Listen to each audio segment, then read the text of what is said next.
श्री गणेशाय नमः। अथ शिवपञ्चाक्षरस्तोत्रम्। नागेन्द्रहाराय त्रिलोचनाय भस्माङ्गरागाय महेश्वराय नित्याय सुधाय दिगंबराय तस्मै नकाराय नमः शिवाय। मंदाकिनी सलिलचन्दनचर्चिताय नंदीश्वर प्रमथनाथ महेश्वराय मंदार पुष्प बहुपुष्प सुपूजिताय तस्मै मकाराय नमः शिवाय।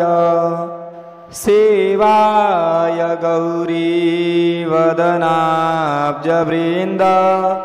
सूर्याय दक्षाध्वरनाशकाय श्रीनीलकण्ठाय वृषध्वजाय तस्मै शिकाराय नमः शिवाय।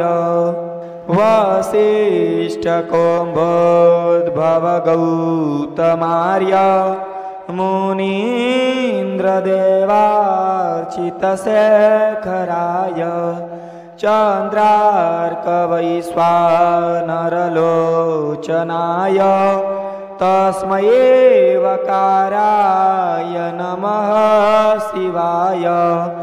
यक्षस्वरूपाय जटाधराय पिनाकस्ताय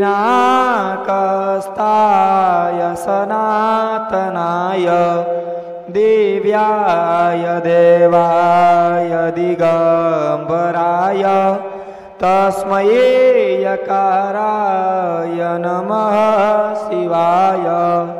पंचाक्षरमिदं पुण्यं य पठे शिवसन्निधौ शिवलोकं वाप्नोति शिवेन सह मोदते इति श्रीमच्छङ्कराचार्य विरचितं शिव पंचाक्षर स्तोत्रं सम्पूर्णं।